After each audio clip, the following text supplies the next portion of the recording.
right, well, I don't really think Vinny needs much of an introduction, but I'll give you a brief one just in case. All y'all read my bio that I sent, and I think you all know who Vinny is. But Vinny's got over 20 years in mortgage brokerage experience, specifically with commercial properties, but you've kind of done the whole thing. We actually just interviewed him on a podcast too, so I'll recommend that you guys go listen to that as well. But he moved down here from Southern California to start development, and he, as y'all are probably familiar and have seen the changes, is revitalizing the downtown Mooresville space by storm. And he's getting sought out now to do this in other places. So we wanted to bring Vinny in, especially because this is the Lake Norman Real Estate Network, and Mooresville is part of the Lake Norman area, so we really wanted you guys to kind of get a feel for what's coming. This is great knowledge to have to start investing in rental properties and things like that in Mooresville. So we want to have Vinny out to talk about that. He also has a ton of experience in raising capital, so I highly recommend we touch on that subject a little bit, but you take it away. And if y'all have questions, we kind of talked about this before, but if y'all have questions, this is going to be a very interactive, like Vinny wants to tailor this to what you guys want to do. So if you have questions, you want to hear about something specific, he's a wealth of knowledge, so definitely ask him. Yeah, thank you. This is awesome. I love being in front of all of you. I'm scared to death. This is great. Okay, and I've got an Instagram live going because I've got a pretty big following on there, and I've been requested constantly to stream this tonight. So sorry that there's a camera up there, but that's what that's for too. Wait, what's that? I said he's a celebrity. No. I really love sharing my knowledge with other people because I came from that. So, and that was, let's see, back in 2000, I think it was 11, I had $0 to my name and almost no income and drowning in debt. So, and now I moved here 5 years ago from Southern California with nothing, with just some money from my real estate business, and now own about $100 million worth of real estate that we've actually built. So it's happened very quickly. I've used our own capital, I've used other people's money to do it. So I'm hoping to not only inspire those of you that are seasoned, but also inspire those of you that are just starting or wondering what path to take on this journey that is real estate, which is frustrating and awesome, and I mean, so many advocates, right? So I guess a little history. I grew up in Southern California. I served in the Army. I was infantry. I was in the basic training when they hit the World Trade Center. It turned my world upside down. I got deployed in the States. My unit went to Iraq a month after I got out. Half of them didn't come back. I was lucky. I didn't have to go, so I feel very fortunate. I feel like I had a bigger calling, I guess.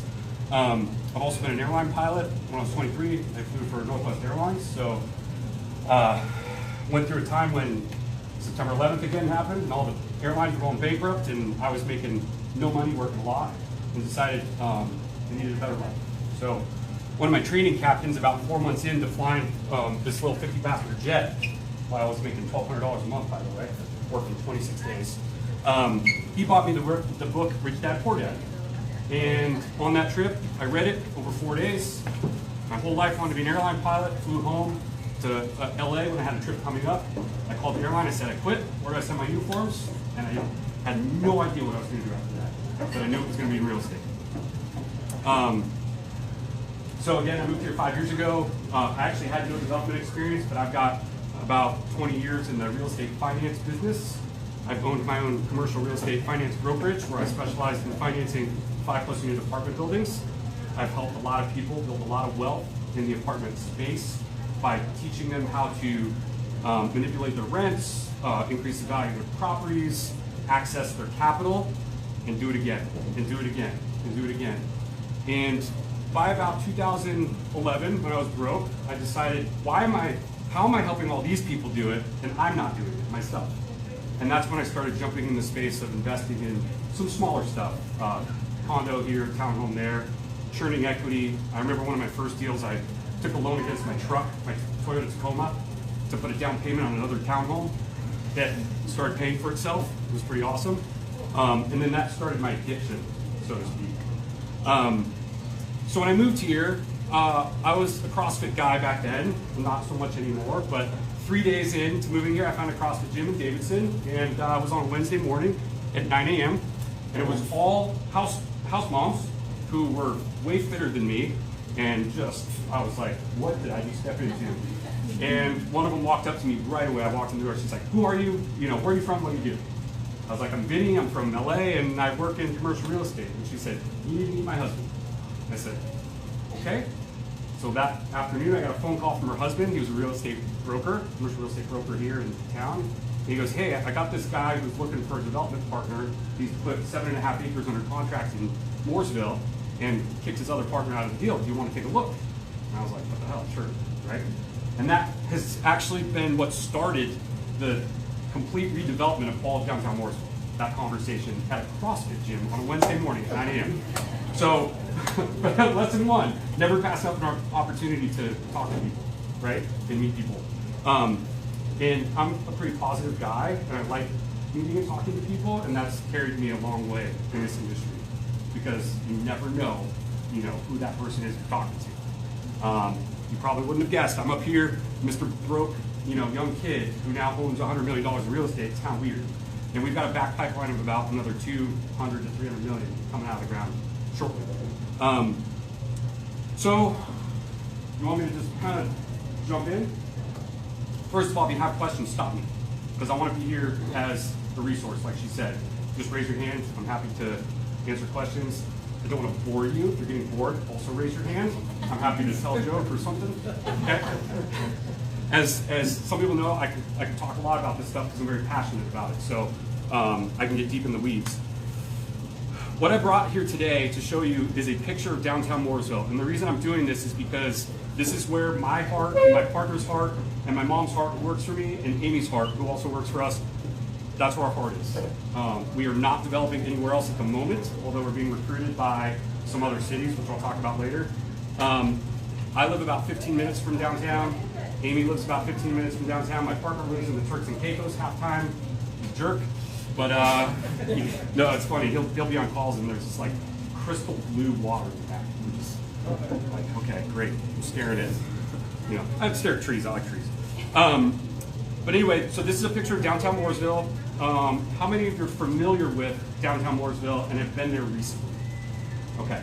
You're all familiar with Mill 1? Okay, we're Mill 1. Now, how Mill 1 started, it wasn't even a blip on our radar because, again, I'm coming into this going, I don't know what I'm doing. Sure, I'll do a development. We put a site under contract way up here on the top corner, which we call now North Main Village. If you've driven outside of downtown, there's that really cool Mexican restaurant that used to be a church. You pass that, it's on the right side, the big orange pillars, and you go up, there's a Food Lion grocery store about half a mile up. That's our project across the street. That was a 7.5 acre site that was cleared. The area around that site was kind of, touch and go. We didn't really know what to expect. And so when we were kind of exploring the site, trying to be a visionary, we said, what do we think is going to work here? Now, I'm a multifamily guy, so obviously I'm going, well, apartments, obviously, because that's the only thing I know. So we had a couple iterations. We had some discussions with the town, and we settled on the garden-style 24-unit building complex that we ended up building. And if I go in a little bit about how that process worked, because you mentioned wanting to raise capital, I had never raised $1 in my life. So it was very scary for me to call someone and tell them about an opportunity that I had that I was building for the first time, 72 units, not a home flip, and trying to raise 50, 100, 200,000, all the way up to $3.2 million, right? Well, I would call friends, I'd call family. A lot of them knew my character and integrity. That's a big one, right? You always want to be someone that does what they say they're going to do. So that's a good start. And the other thing was, I'd been in the industry so long, I had all the financing behind me, but I've also owned some smaller projects that did well. And I would talk about those, just share those with these people. These were friends, family, customers, and sure enough, within about 2 months, we were able to raise $3.2 million in $50,000 and $100,000 increments, which was crazy to me. And then you got your bank loan lined up, and you got your investors lined up, and you go, okay, what the hell are we doing? My partner did have development experience, so that was good because he knew the right track. We had a team in place that a GC that's local to the area that was pretty good. We had someone help manage the construction, so the things that we didn't know they did. And we ended up getting it complete, and that 72 unit is doing phenomenal. and completely changed. It was like the start to the change of the landscape of downtown Mooresville. The town had been trying to get someone to develop that site for about 40 years, and we were the ones that did it. So, of course, on the groundbreaking ceremony, because I do things in a grand way, I'm like, we want to be noticed. We want people to recognize who the hell we are because we're showing up, right? Even though I didn't know we were going to do the rest of this. So I called Mark. I go, Mark, we need colored polo shirts. And it was just green. And we're all kicking around all these colors. And then I think it was Mark's girlfriend at the time was like, pink. You got to do pink shirts. I was like, we're doing pink shirts. So our logo is pink, as you can see. We have this, but flipped. We have these giant pink shirts that make us show up like, I'm going to get into another story later and laugh at. So these two idiots standing up of this groundbreaking with pink shirts on, and of course they take a picture for the front page of the paper. And everyone was asking, who are the guys in the pink shirts, right? It's just these guys in the pink shirts. So going forward at all the town hall meetings, when I would go in to try to rezone properties, I show up in my pink shirt. And you gotta, every time you go to a town hall meeting, you walk up to the podium and you go, this is who I am, this is where I live. Well, I'd walk up there and go, hey, I'm the mayor and all the commissioners. I'm one of the guys in the pink shirts. And they just all laughing, right? And then that created kind of a lightness to what we were doing, but also created this runway where they knew who we were. We stood out. There's tons of other developers, but who knows who they are? I don't even know who they are. Well, that was kind of how we branded ourselves. So the joke is we're the guys in the pictures to this day. At one point, I'll back up. At one point I owned a purple Lamborghini and we forgot we were wearing our pink shirts. So we had two guys driving a purple Lambo through Mooresville with pink shirts on. And we looked at each other like, how, you would have told us we'd never end up in this position. So we like to have fun. We like to stay very lighthearted, and that's helped us along the way as well. So when North Main was done, I'm going to come back to now what is going on here. We started noticing, obviously a CrossFit gym had to be built right next door to North Main. That's the first thing that came in. Gentrification, CrossFit gym. We were like, cool. The grocery store across the street, the whole complex ended up renovating itself. This little cafe across the street in Isabel's probably hadn't touched something on their property in, how long? 40 years? At least. Fully renovated their property. So now you're seeing this kind of sense of pride from other properties around us. Now, if I rewind back, when I was living in LA, I bought a duplex and a fourplex in like the worst parts of South Central. Now, coming out of the Army, I'm not scared of much, so I'm in these areas that are gang infested with like Bloods and Crips, no joke. Getting yelled at as I'm walking to my investment property, and I did something very similar on a smaller scale. I fixed those properties up like I wanted to live in them, because I knew from all the years of being in multifamily financing that there are really good people that live in the worst of areas, but they have slumlords as landlords. And so my thought process was, if I fix this up like I want to live in it, that tenant's never going to move, and I can get top of market rents. And that's exactly what happened. And then what happened was the neighboring properties started fixing themselves up because they saw it. So all of a sudden you have this little pocket in South Central LA. There were two spots. One was 107th and Broadway, which is terrible, and the other is 41st and McKinley, and they're kind of far apart. But those neighborhoods, like, it was this mini gentrification, and all these good people started moving in around there. And so that was kind of the same mindset we took when we came up to do North Main Village. Now, there's a lot of people I've met in real estate who think they have to sell the world to be successful, right? You're an agent, and we've talked about this probably on the podcast. If you're an agent in Charlotte, you think you've got to sell in Charlotte and South End and Mooresville and Troutman and Statesville and right everywhere. Yeah. That's what you think. When I first, in fact, before I got into real estate, there was a gentleman in my little hometown of El Segundo in Southern California. It's 20,000 people. His name is Bill Ruane. For over a decade, he was the top RE/MAX real estate agent in the entire country, year after year, for over a decade. And all he did was sell homes in El Segundo. You wanted to sell a house? Call Bill Ruane. And that's how he did it. And then he eventually started branching out a little bit. So when we saw success at North Main, and we came into here, we saw a lot of opportunity, and we said, you know what? We don't have to develop everywhere. In fact, we bought an airplane before COVID, because I have my pilot background. I bought a Cirrus, which is the only one my wife would let me buy, because the airplane's got a parachute in it, in case something happens. So we bought this plane thinking we're gonna go to Charleston, we're gonna go to Nashville, we're gonna do all this development in these other places because these are hot markets. When COVID hit, we saw everyone was moving here. So we sold the plane and we said, we're gonna stay in Mooresville. It's where our heart is, and it's where we're gonna stay. Now, this old mill, if you're not familiar with downtown Mooresville, I'll give you a quick tutorial. This is Main Street.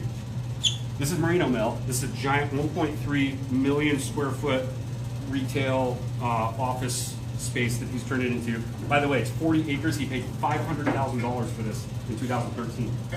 And I have to tell this story. He's not from this country.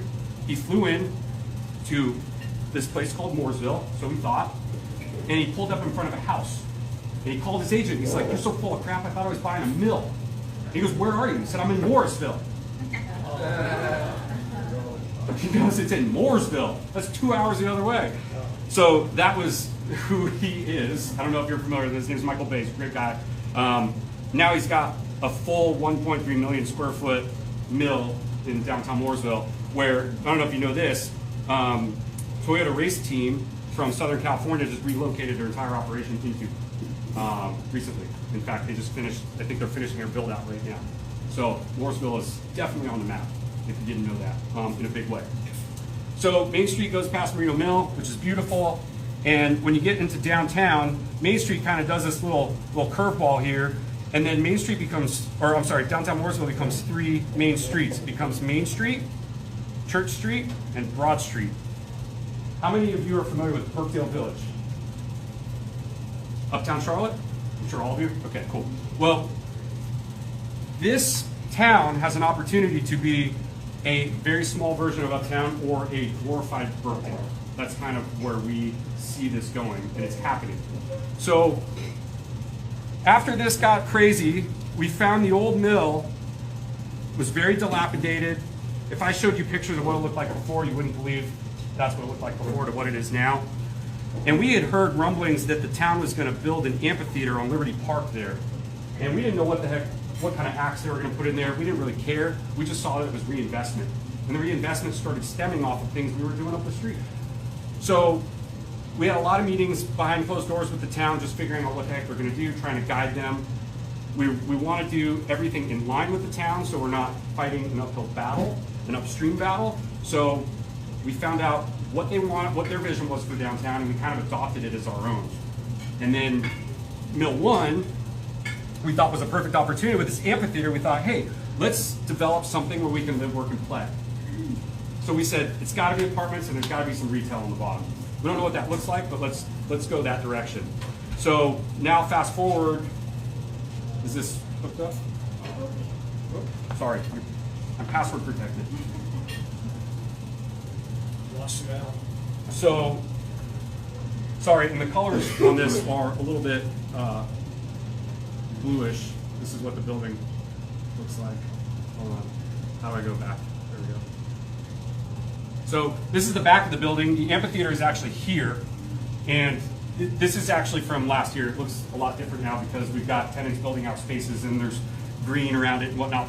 But this is Mill 1. We've got 90 luxury apartment units up top, and we've got 32,000 feet of commercial. And the whole way we designed this building was we wanted a very interactive experience. If you live at Mill 1, we want you to have this big balcony watching concerts off your back porch or off your balcony.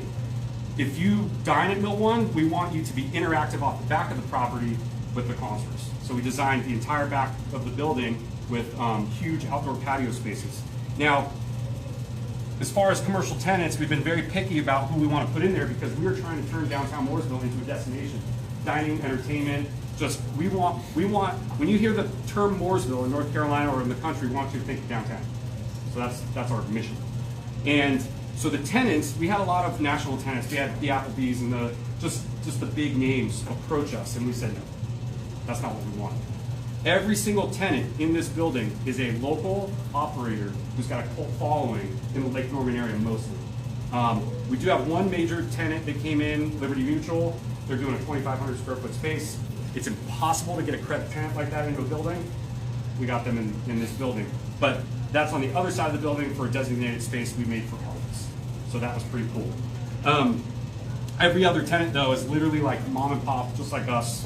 putting their heart and soul into their building, and wants to create an experience for all of us and the tenants and downtown. So we don't have any amenities at this building, so we had to come up with what kind of amenities could we offer that are convenience for the tenants. One of them was, we negotiated with the restaurants, they're gonna provide room service to the people upstairs. Just, our management company has an app called something Butler or something, where if you want a massage, you can go to your app, click it, schedule your massage, and they'll actually have someone come out to your place, or you can go, you know, whatever you want to do. So a lot of what we want is, we want this very, once you come into downtown Mooresville, you don't have to leave. That's what we're trying to create. Let me see if I got a couple more pictures here of this one. Here's the ground floor, you can see. I'm not good at this. This is from the street, this is the other side of the building, so the amphitheater's on the other side. So one of the things that the town asked us after we built this, they said, the mayor called me and Mark and Amy and said, where do you want us to put our money? And we said, we want you to put it right in the amphitheater. So next year, there's going to be a ton of concerts. It's the 150-year anniversary. I've seen the list of names of some of the acts, possibly for next year. And let's just say it's a lot of national names, a lot of very famous people that you've heard of before. So you're going to start hearing buzz around this amphitheater.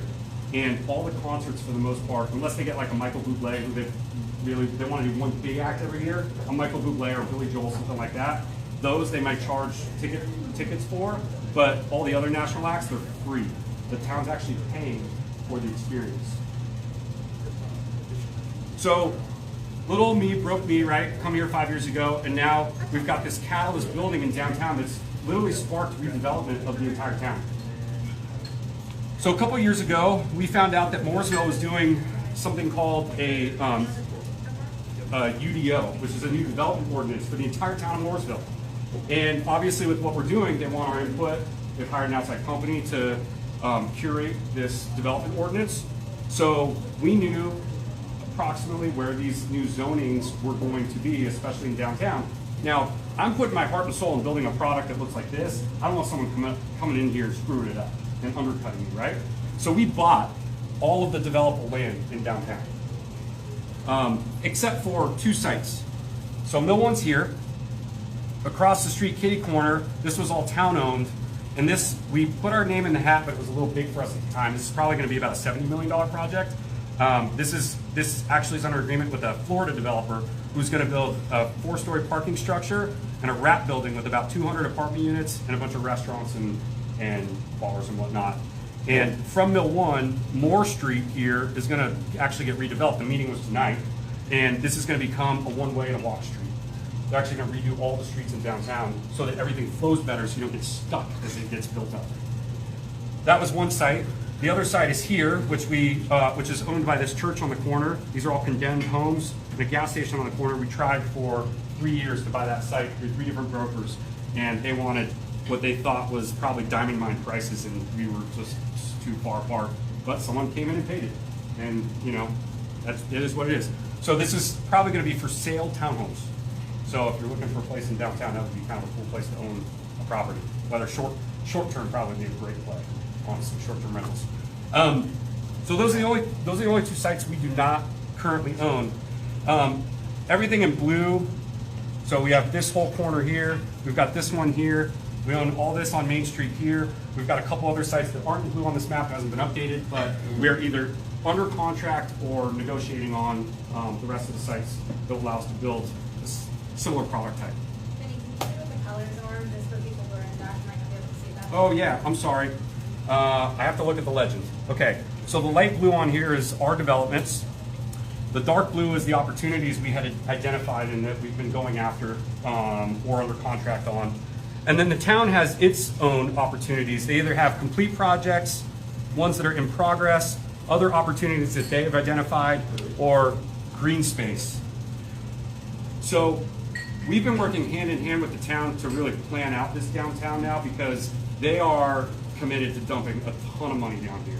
They're going to be redoing pretty much all the roads. They're doing all the lights. I mean, it's if you really get in the weeds and start seeing what they're doing, it's unbelievable how much they're pumping in. In fact, phase 2 of Liberty Park, right next to the amphitheater, if you've been up there, here, is a $9 million renovation project, which is going to look like this. So now you can see the town committed to the amphitheater. We committed by putting up Mill 1. Now the town's committing to putting in this beautiful park, which has a covered basketball court that turns into a farmer's market on the weekends. It's got this huge, like, futuristic playground for the children and a giant interactive water feature that's coming in. So it's going to be a really cool kind of central point to downtown Mooresville. Is this a Mac? I am not good at Mac. You're pressing the wrong arrow. Pressing the wrong ones. So I mean, you can kind of see, like, our tenants that live in Mill 1 upstairs are now, this is what they're going to be looking at. Pretty cool, right? Just to touch on a couple of our other projects, if you've been up to downtown, you've seen some of what's going on. There's an old Whataburger on Main Street. Sorry, my tapping skills are terrible. How do I open that? Oh, there you go. So one thing that we want to do in the town is never bring a project in that's not going to be awesome. It's not going to blend in. We have one of our investors in the room. It's pretty awesome. So appreciate you coming. She is part owner of this project. So there's a Whataburger on that side. It's one of the original ones. And what we did was we bought these 4 dilapidated houses next to it. And what's not on here is an old dry cleaner space that we bought on the other side, which now is going to be the home of Pie in the Sky, who, if you know, was getting kicked out of their old space and needed a home. And the mayor called and asked for a favor. And now my partner's going to get a copper statue built of himself in downtown. No, I'm just kidding. That's what he had offered. So when long story short, when we had signed Pie in the Sky, I texted the mayor and said, "So what metal are you building the statue out of for us? We just signed, you know." So it's a running joke. So with this development, as you enter Main Street from the south, this is the first building you're going to see. So we and this isn't like the final rendering, but we felt like we had a duty and responsibility to make something really nice, a nice experience. So all the brick that we picked, all the finishes, actually we were on Main Street putting brick samples against the stoplight, looking down Main Street to see what would actually go really well with the experience. And then if you notice, we left the whole area blank on this side of the building, where a friend of mine who just moved here from Southern California, he does basically projection mapping on the side of buildings. So our plan is that every night this building comes to life via projection mapped projection. I don't know how to say it. It'll be cool. It'll be like scenes and all sorts of stuff. So really neat addition. He's also heading the arts board in downtown, which they just started last year, and really excited about it. If you've been to Mill 1 lately, and if you haven't, go drive by it, because I'm sure you're going to be curious now to go see it. Across the street, you'll notice there's a parking lot, and the bottom floor just got this huge mural painted on it. It just cost $100,000 that Lowe's paid for. It's unfreaking believable. So just shows more of the reinvestment in downtown. Any questions to this point? Am I boring you? Yeah. So getting off the ground, I think why we started like commercial, the planning, the architecture, and civil, Yep. and understanding that process, because that's overwhelming going from residential to commercial, completely different. Can you Yep. touch on that? Sure. So going from residential to commercial is a lot different because it's all numbers. If the numbers don't pencil, you don't build it. Okay? And there's a lot more that goes into the process, because when you identify a site that's a commercial site, it's not, let me build some homes, I know what the market's gonna comp them at, so as long as I build under that price, I can sell it, right? This is, what the heck am I gonna build here, first of all? What's in demand? So you gotta do research surrounding that. Then once you think of what you think's gonna fit there, then you have to put together a pro forma, just guessing, based on, if like, for example, I'll go into more specifics. This is 82 units over 6,000 feet of retail, right? So I have to research, what's the demand for retail space? What's the price per square foot I can get for retail space? Is it gonna be a triple net deal or a gross lease, which means are the tenants gonna have to also pay a CAM charge to cover property tax, part of the maintenance, all that stuff? Or am I gonna just get a flat rate from them and then I have to cover everything? So that's just the retail side. And then I have to see how much vacancy is there around. Is there demand for this? What do I have to build to, right? So you have to do this very high level look. Then the apartment, same thing. Is there demand for apartments? Is there demand for high-end apartments, low-end apartments? So there's just a lot more upfront research. Once you get through that, you put together your pro forma, what you think it's going to operate as, you have to ask the city if you're allowed to build out there. Now, granted, that's kind of a side-by-side thing, right? When you're starting out, it's hard because you may not have the architectural relationship where you can go to them and say, hey, can you test fit this site for me, right? You're going to have to pay them to do that. So this site, I'll just give you a heads up, this site in itself, we had to rezone because before, we got this done before they put the new development ordinance.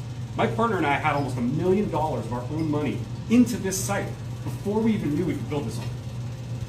And the night that I was in my kitchen, because it was during, I think it was during COVID, when they had the meeting to approve this rezoning, it was pins and needles. This is $1 million, because that site is not worth $1 million unless I get it rezoned, right? And they approved it that night, and then champagne flew everywhere, and we were good to go, right? And also, I probably almost had a heart attack. Yeah. What do you say is the new ordinance? What is the new ordinance? The development ordinance. So the new development ordinance actually blankets all of Mooresville, and what it did was it set development standards for different parts of the city. Downtown being the one that we love the most because it allows us to build higher density. Let me put this in a simpler way. Every single property that's just blank dirt, if it has a building on it, is zoned something specific. You can only build something specific on it. And the town has very specific guidelines to what can be built on a site.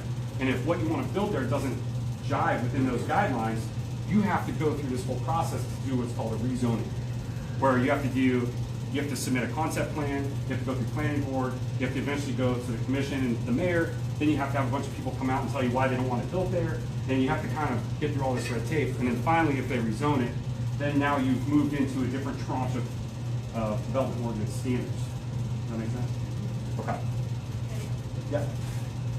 Can you speak to rezoning process and how to win over the favor of the different personalities on the council? We're a picture? I just have a picture. No, listen, I mean, at the end of the day, if you've been meeting with the town and you know what they want, and you know what the people of the town want, it's gonna be less likely they're gonna push back, right? That's pretty much how we navigate it. This next site I'm gonna show you, I'm gonna bring it up for a reason. This is our next project, which is very unique looking, I know, because we're gonna bring it to downtown. This site is here. This site is 1 block in the other direction from Mill 1. South Main is 3 blocks this way, which I just showed you. There's Mill 1. This is 1 block over. This site, we went in for a conditional rezoning, which basically we just kind of threw something against the wall and said, based on our reputation, we really hope the town will rezone this site, so I don't have to spend $1 million on this site before I get rezoned. Luckily, it worked, and we got it rezoned, and now we're bringing out a great property. But in that meeting, in that public hearing, you got the mayor and all the commissioners, they were fighting for an hour publicly on whether or not to approve this site for us. So you just don't know. You just don't know. But the best thing you can do to prepare for that, if you don't want to spend a ton of money, is to just get to know what they all want and try to collectively do something that is in line with their vision. Does that kind of answer your question? Well, I think that pairs with, like, you look at Vinny and he's like a kid on Christmas morning talking about this stuff. Like, the passion is there, the love for the town is there, so I think it sells it a lot more too, because he actually has the heart behind everything that he's doing as well. Not too, I think if you attend town meetings on a regular basis, you start understanding what they're looking for, right? So exactly right. If you have a plan to do something there, you attend some of the town meetings, you kind of get it. That's a great point, and that's something I talked about last time I was here. Go to town meetings. You'd be surprised. You go to a town meeting, and there'll be like 5 people in the audience. And then you go online, and everyone's complaining about it. Like, the way to make a change is to show up to a town meeting. Because if there's 5 people in the room only, and all 5 people are complaining about the same thing, you've now enacted a change for a town of 100,000. It's that simple. Show up to the town meeting. They go through the agenda of everything happening in the town. You can learn every single thing happening in the town. So we go to the town meetings or we watch them. And we go, I didn't know they were gonna build that road there. I didn't know they were gonna do this. I didn't know that. You know what? I'm gonna go buy that land next to that new road they're gonna build. I mean, it's that easy. It's just everyone, I think, and maybe I'll get away from this for a minute because I know this is very involved. And I guess the big picture is you can see what we're doing, right? We have two other projects coming in downtown. One is 110 units with a rooftop bar and restaurant, and the other is gonna be 200 something units with a parking structure and a grocery store. So those are the other projects we're bringing out of town, out of the ground pretty soon. But if everyone overcomplicates real estate. You think first of all, everybody thinks you have to know everything before you jump in, which is total nonsense. I knew nothing, it was pro, right? And number two, you know, if you're selling properties, when's the last time you sent a letter to an owner or knocked on their door? How many people do that? Zero. Yeah, Tom. I mean, seriously, like nobody does that stuff anymore. I knocked on the door this afternoon. Did you? I did. And you're probably going to get something out of it. Or if they don't do something, they're going to know someone they're going to send your way. Isn't that funny? But no one wants to do that. No one wants to put in the hard work. Not no one. Most people don't want to put in the hard work. And then I'm on my Instagram with 70,000 people or whatever, and they're all freaking complaining about how I have money and they don't. Like, get out of here. Shut the, So anyway, I block a lot. Hey, Benny, can you talk about how all of this is going to impact the residential? So, like, if you're Yes. asking about residential, I mean, how it's going to impact Mooresville residential. So this is an old mill town, and this mill 1, by the way, the reason it's called Mill 1, that was the first mill out of 3 that was built in downtown Mooresville. All the homes in the downtown were built to support that mill, this mill, and one other mill back in the 1800s. So you still have all these little mill houses around, which you can see, right? They're all within walking distance to this huge redevelopment going on. When we started at North Main, you could pick these houses up for $50,000, $60,000. You can't touch one of these houses for probably under $300,000. Okay? Now, what's going to happen, and what I've been saying for a long time, is this is going to be Davidson. But it's not going to be Davidson like Davidson. This is going to be Davidson on steroids with more common sense on the growth side. Right? With development, right? With development, yeah. Yeah, I get emails from residents, believe it or not, from my website. It's like old ladies in Mooresville, been there for hours. She's like, I love what you're doing. I knew this would always happen, and screw you, Davidson. No joke. That happens all the time. So the opportunities are here. And that's another reason why I wanted to get so in depth with what we're doing here, because listen, at the end of the day, if I'm building a $30, $40, $50 million project, I do not want to deal with one house. I want you to deal with one house, because that helps me, but it also makes you a lot of money, because everything I'm doing translates into that one house. Does that hit it on all cylinders? Cool. So, and I have a feeling the neighborhood's going to receive a lot of calls tomorrow, over the next week. Call these people. Send them letters. Buy their houses. Buy their houses. I'm telling you, there's probably going to be, my group alone is bringing in almost $250 million in development right here. This site is probably another 70 million. This site's probably another 15 or 20 million. That's probably worth $200 million now in itself. Imagine what these houses are going to be worth when it's done. What's the time frame on all this? Less than 5 years. This project, so Mill 1's done, North Main's done, South Main will be done in August. North Main Institute is 1 year behind South Main. Clover is 1 year behind this, and this site, if we can get the town's partnership, which they've agreed to verbally, will be a year behind that. This site that this floor developer is doing comes out of ground next year. I don't know the townhome timeline, because the market's changed a little bit for the single family stuff. I haven't talked to, it's Ron Turner, he's in Davidson, I believe. We met with him, but I don't know what his status is, but other than that, you can imagine imagine the life in downtown Mooresville with this stuff. Last Christmas, so in Mill 1, we have an owner's unit that we kept for investors, and kind of like a model unit. It's fully furnished. They're beautiful, by the way. I wish I would have brought pictures of them. That's the one thing I did not bring pictures I have a of. video of them. Okay. They're gorgeous inside. So last Christmas, before Christmas, I told my wife, I'm like, hey, number one, I need a night away from the kids. I'm gonna go stay in the owner's unit. Number two, my friend that just moved from LA, the arts guy, he also lives in Mill 1. So I said, great, I'm gonna go out with him. It's gonna be a great time. So we ended up kind of doing a little hop in downtown, and at one point we were walking down Main Street, and there's this 20-something-year-old waiting in line to get into a bar on Main Street that had just opened, and she's jumping up and down saying, there's a nightlife in Mooresville. Now, 5 years ago, Mooresville died at 5 o'clock or sooner, and now they've got an underground barcade under one of the new bars that opened. They've got a distillery just open on Main Street that shuts down Main Street once a month to do this really cool event. All these other bars that have opened. There's a ton more restaurants coming in. I mean, it's really, really cool what's happening. I equivalent this to like a mini Nashville. That's kind of what we're going for. You know, just live down here and it's all right here. And eventually what you'll see happen is you'll see the development push out around because the town's going to end up expanding this downtown district over time. So. Did he also talk about the restaurants and the spas and Mill 1? Sure. So Mill 1 now, since we've been so picky, is finally almost fully leased. If you drive it, you'll see that all the spaces are vacant or either being built out. It takes a long time to get commercial tenants in there, and especially to get approved to start building.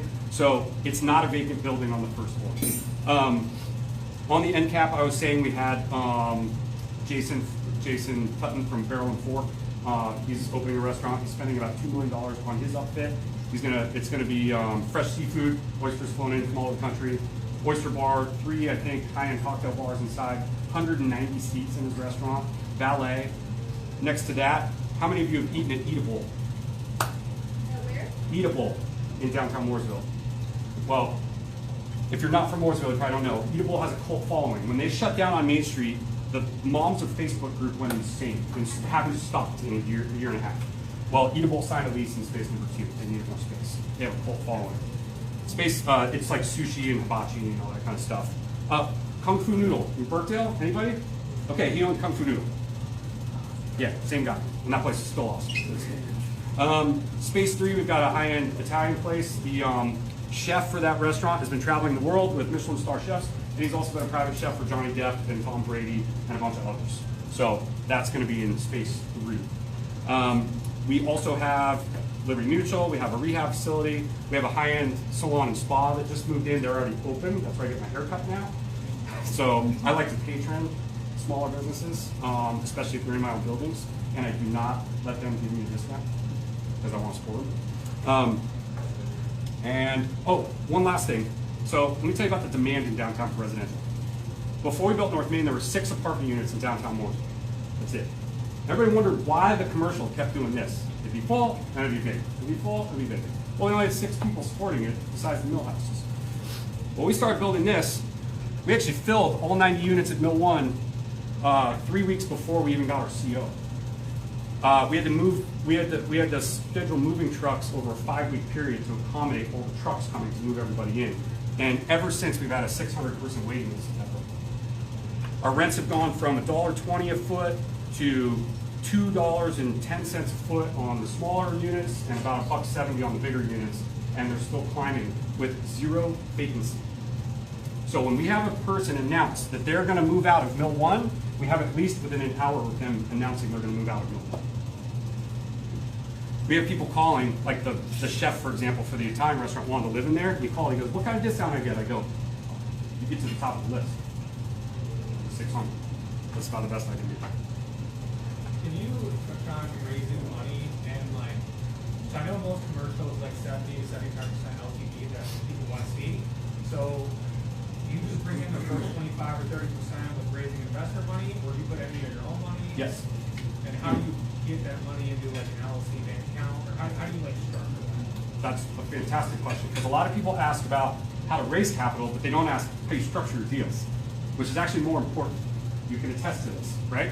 So how we structure deals is we want to make sure that our investors are going to get a certain return on the back end. So once our pro formas are done and the project's ready to go, we go, how much can we make for the investor and how much of the building can we keep and still achieve that goal, right? So we back into a percentage of ownership for ourselves and the investor, and then we raise 100% of the capital from the investors, and ours gets taken out. So for Mill 1, we raised $5.6 million, and we got a $17.2 million construction loan. It was a $23 million bill. And so at the end of the day, Mark and I are out of the deal completely with our own money. However, we also sign on the note, and all of our investors are mitigated completely from any debt risk. So not one investor in our deal signs on the dotted line recourse. If that deal goes bad, guess who's paying it back? I don't have $17.2 million. So we have to Follow up. Yep. Did you do an equity split on that with your investors, or did you do a loan for them? So we give up 50% equity in our projects to the investors. We keep 50%. Okay. Number one, that motivates us to do a really kick-ass project that works on the back end, but also it incentivizes. Well, they're very happy with the fact that they own half the building. Because Mill 1, for example, was $23 million to build. We came within $8,000 of our initial budget estimate, which how the hell we did that? I have no idea. But we did it, and the build cost was 23. I think it was like just under 23 million. It appraised before we raised our rents for 40, 3 months after it was done. So I think the valuation on that, now that we've increased it, is probably pushing about $60 million. So if you think about it, if you're an investor and you put $1 million in, and that's, let's call it 13% of the deal, and now the building is now worth what? Let's see, 33 million or 30 something million more than what we projected. You participate in that equity at the percentage that you are of the deal. So 10 million, right? 13% of $10 million is what, 1.3 million. So he just made a 1.3 million. Well, he actually made $3.9 million in 4 months. So that's how that works. Now, if you've never done this before, you're probably not going to be able to raise $5.6 million for a deal right off the bat. But what you can do is you can go find a house for $200,000, and you can go raise it 25%, right? And you can do this same exact structure on a smaller scale. And what happens is all these deals are the same; they just get bigger in number, right? But you got to start somewhere. You have to prove yourself. I started with townhomes, little guys, and people saw me being successful on them, so they were willing to take a chance on something new, right? Can you talk about what we talked about earlier about partnering with people, especially in the beginning? To bring people into the deal, you might not make as much. Oh, okay. This fully so I said, but we give the investors 50% equity, we give 50%, right? You may have to give up 90% equity on your first deal. You do whatever it takes to entice your investors to come to the table to take a chance on you, right? An investor, if you've never done a deal before, is not going to give you the 25% on a $200,000 house if you've never done it. Unless maybe they're getting 90% of the deal. And the numbers make sense, right? So raising capital really is about who you are personally, right? And your character and your integrity. But then it's also about how you structure your deal. If you approach me today and said, hey, I'm buying this house in this neighborhood, it's the worst house in this neighborhood, it's $200,000, we gotta do a $50,000 fix up, it's gonna be worth $350,000, I'll give you 90% of the deal if you bring in the 25%. Tomorrow I'd say, where do I send the money? Right? Now, what you've done is you've earned a relationship with an investor for the first time. Next deal, maybe you go, hey, that was a lot more work than I thought. How about next time we do 25-75? See what I mean? That's how you do this. You have to be willing to grind and to earn people's trust before you can start doing what I'm doing and building a town and keeping happy. Right? So, talking about scaling, we got approached by another town last week. You've probably heard of it, Kannapolis. And we got offered a 20-acre site in downtown that we're currently putting under contract, attempting to put under contract, and exploring. I don't know how to build a 20-acre site, right? That's a lot. This is 2 acres, 90 units over 30,000 feet of retail. What the heck am I going to do with 20 acres of Mill 1s? And by the way, this had a 4-story height restriction. Downtown Kannapolis does not. So I have no idea. How am I going to build a 1,500 unit development? I don't know. But I know what I'm doing, and the number is just bigger. Right? So I'm going to go find other big-time people that want to come into the deal and partner up that maybe also know how to raise capital, and then we're going to start splitting it up differently. Can you overlay that Kannapolis map here so that? Buy Kannapolis. That's all I can say. Buy anywhere in Kannapolis. So, and maybe I'm spilling the beans a little too quick, but it's not unknown that Kannapolis is doing the same thing as Mooresville. And in fact, it was funny because we got offered a smaller site in downtown Kannapolis last week, which we're also trying to put under contract, and it's off market. And because, by the way, when you start doing stuff like this, the opportunities find you. It's not the other way around anymore. You still search, but the opportunities come your way. So we found this site, and we needed to work out a couple things on the site, on the pre-planning process, like we talked about. And I called the planning director directly and got his voicemail. And 10 minutes later, we got on a phone call internally. We were talking about this site, and I'm like, screw it. I'm going to call the front office and just get a hold of somebody. So I call there, and I'm like, hey, I'm Vinny from MV2. She's like, MV2? Is that Mill 1? Yeah. She's like, hold on a second. So assistant planning director takes the call right away. He goes, you wouldn't believe this. We were just talking about Mill 1 and how awesome that is and how we want it in our downtown. I'm like, good. Well, I have a site that I want to talk about building Mill 1. Well, it's like the universe just talked to all of us, right? So we met today with the town of Kannapolis with 14 people in a room at their town hall building, trying to figure out how we're going to build this. And after that, I called someone much bigger than me and I said, hey, I got to build 20 acres. Let's put something together and you can be our development partner.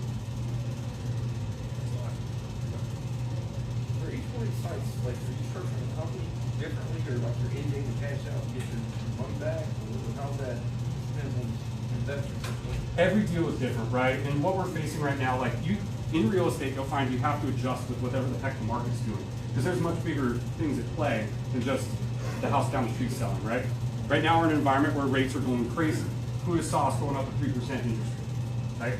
So when I approach a deal, like for example, this Institute Avenue deal, right? I might structure it with more of the percentage going to the investor because there's a little bit higher risk right now. I might have to raise more capital because the bank is probably only going to make a 54% loan, 57% loan on that property, whereas before they were making 75%. So it's really this moving target. And those of you that have been doing this a while, you know this is how this works. Does that kind of answer? Now, except for the end game, as far as like. Oh, I'm sorry. What point do you sell or structure it? Okay, there's two. First of all, you're not supposed to get emotionally tied to real estate. I'm emotionally tied to Mill 1. Okay? That's going to be a tough. Someone's going to have to write a really big check for me to let go of that project because that is a catalyst project, right? And it's like, anyway. So besides that, right? It really just depends. It depends on. I mean, we want to hold long term. Our goal is to build the properties and cash flow for at least 10 years. That's our objective. If someone comes in and makes you a stupid offer, we might entertain it. I mean, that's kind of the way we approach it, to be honest.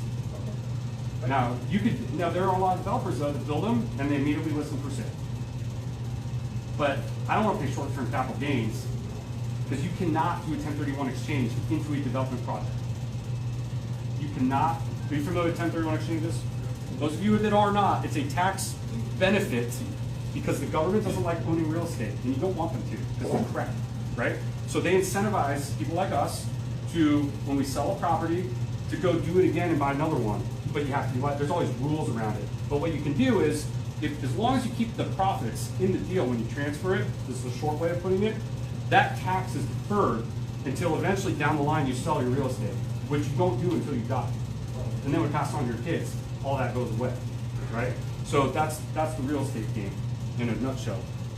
So it's very hard for me to understand why you would build a $30 million building where maybe you made $5 million in profit just to hand over 60% of it to the government. Some people do that. I don't know. Maybe they're smarter than me. I just don't know what to do with that. Are any of those the projects you're doing in opportunity zones? No. No, downtown Mooresville is not an opportunity zone. An opportunity zone is a special tax district that was created under Trump, where he said, hey, there's a lot of areas in the United States that are very, very run down and underprivileged and no one wants to invest in them. So what we're going to do is we're going to give tax incentives for people to go fix them up. Kannapolis is an opportunity zone. like all of it. Just buy, hold for 10 years, no capital gain.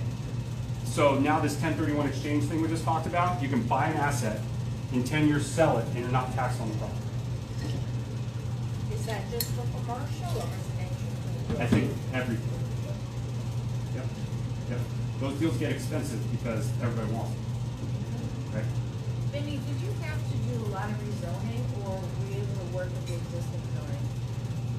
On Project. every site we did, up until recently when they changed the ordinance, we had to rezone. So I'm like an expert rezoner. I go to these town hall meetings and I hear people trying to rezone, and I'm just sitting back there going, don't say that. Do not say, you know what I mean? It's just kind of like a fun bit, and sure enough, they get kicked out. So is the UDO in effect in Mooresville now? Yep. Mecklenburg, theirs doesn't come into effect in June. So what happens is when Mecklenburg puts there in place, that is what it is. When you buy a site, that's what you can build there. Good luck getting it rezoned. Because now the city has a master plan. They might not want to see what you want to build over there. So back to you guys, what other things can I talk about that would be beneficial to you, if anything, or if you want me to just get down, I'm willing to get down. Because I'm willing to answer questions. I've got the financing, the development, the owner, like the small ownership, everything. Yeah, go for it. Lessons you've learned transitioning from a single family townhome to larger development deals. On what way? Any lessons or advice you give for someone who's done, a bunch of residential deals? That wants to break into commercial? Sounds like that's what you're asking. Yeah. I would do a lot of research on how commercial works first. I would learn how they're financed. I would learn how the deals pencil on the valuation side. I would learn how to find comps for the rents. I would learn what the heck the difference is between all the commercial lease types. There's just more sophistication. I think Bigger Pockets probably has a lot of resources for that. That's kind of where I point everybody, because it's a pretty substantial resource. I don't know if you're all familiar with biggerpockets.com. You've got a million podcasts, you've got YouTube, my first deal I ever did, I bought a condo in Las Vegas. It last sold, it was right after the crash. It last sold for $250,000. I bought it for 45 grand, and I didn't have any money to do any repairs, so I had a phone in my pocket where I watched YouTube and figured it out. YouTube's come a long way since then. You want to learn how to build Mill 1? You can probably piece it together if you're watching YouTube. You know? Lots of times, as a new investor, the opportunity arises where if a new investor has a property that she or he is putting a contract, they can partner with somebody to kind of pull them along.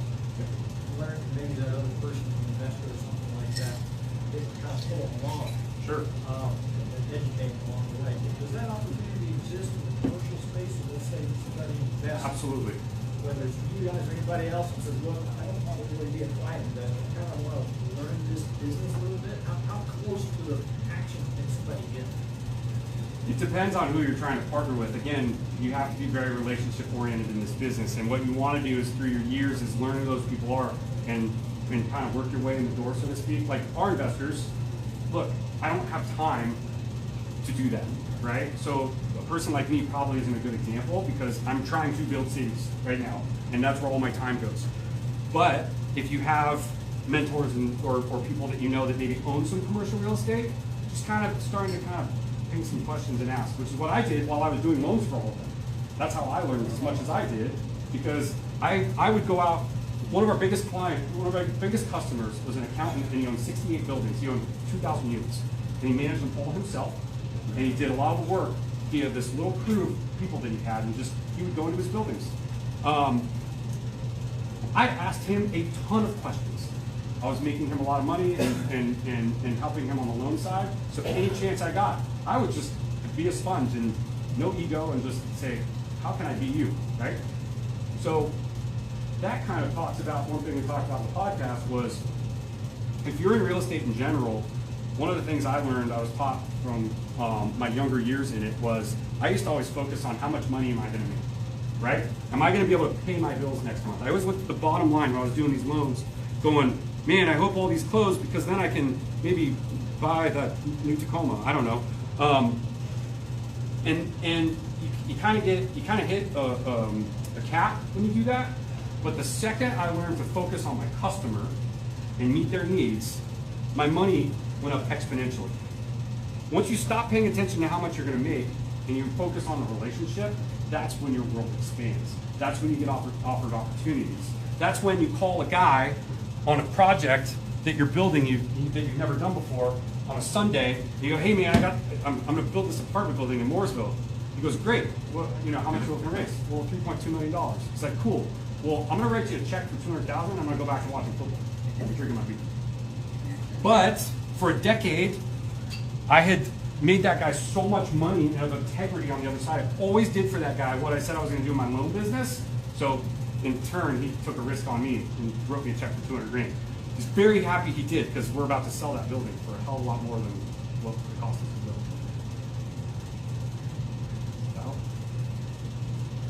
What advice would you give to someone who's just starting out, with like zero experience? Man, just learn as much as you can. Seriously. What was the question? Look, he said, what advice would you give to someone who's just starting out? You just learn as much as you can. And now, here's something even crazier. Go work for someone for free that's doing a good job, that's knows what they're doing. Or, if you can get hired, go work for someone that will hire you to pay you almost nothing so that you can just learn. You're almost getting paid for college education. My education is in professional aeronautics out of university. I have 0 college education on real estate. And see where I've come? It's because I planted myself with a guy who was a top producer at a company and learned from him and did deals with him as his grasshopper and eventually became his business partner. Right? Yep. So that worked for you. That's great. I get outside. That's very flattering. Maybe. I might need the help soon.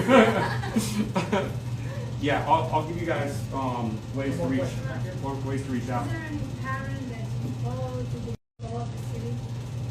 Like, in which way? Because there's a lot of different ways. I do not understand where is the business and where the residential, is there any pattern that you're just the money oriented and then you put it from one project to another, one project to another? You're talking about from when I see a site, what I know what to put there. Right. So remember, this doesn't happen in one day.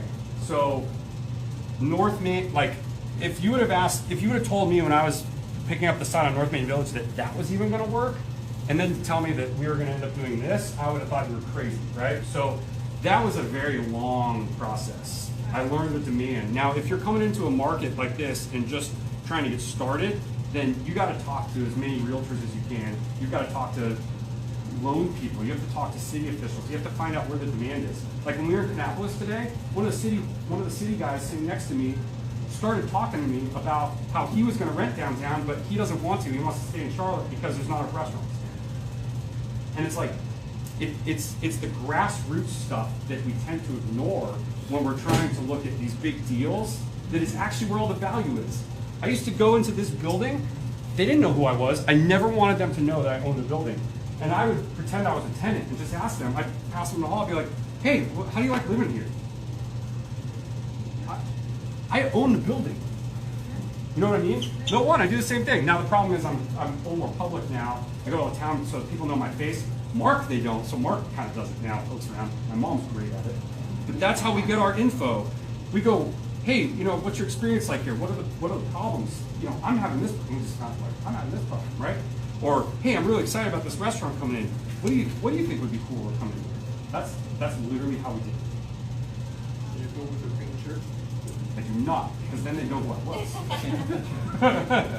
I'm at least somewhat incognito, When you put these properties under contract, how long are you doing it, and what are the terms and details of that, like 12, 24 months typically, right? Fantastic question. We're a little more aggressive than that, and probably to a fault. We bought a couple properties where we went, shit, we didn't do enough due diligence. And we're kind of sitting on some of those pieces of land, which we know long-term will work out, but generally I think 9 months is a good time frame, especially if the property is already zoned for what you're trying to build.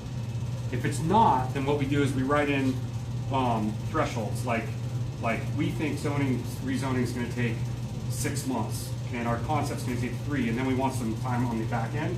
So we may do a 12-month escrow with, you know, some possible extensions, and we may pay a little more for it.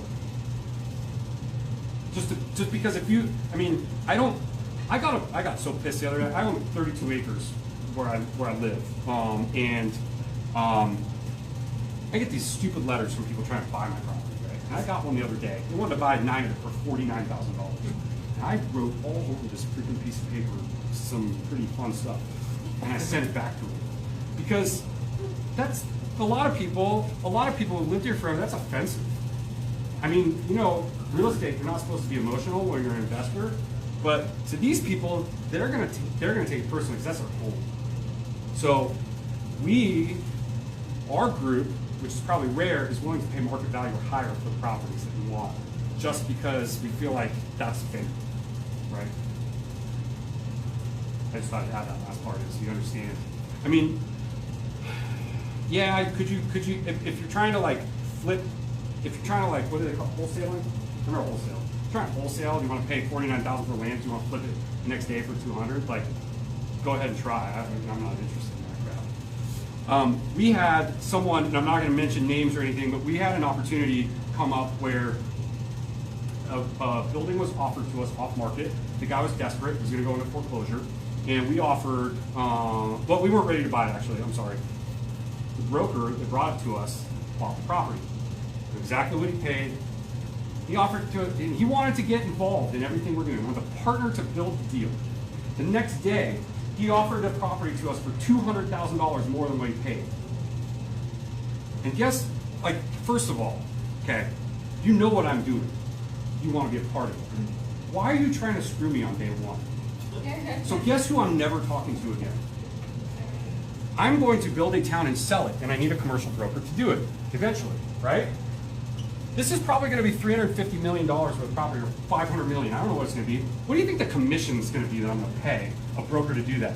Guess who I'm not going to call to list my property ever? Dumbass. If there's one thing I'm passionate about, it's having integrity and doing right by other people, because that's what's going to lead to the relationship with a guy like me down the line who's going to go, Dan, man, I love freaking talking in your life, and I love that you took everything, because by the way, Dan did do this.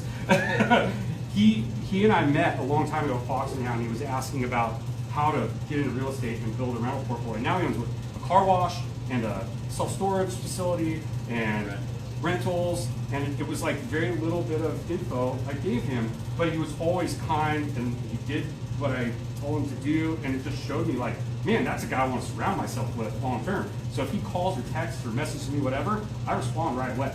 That's me.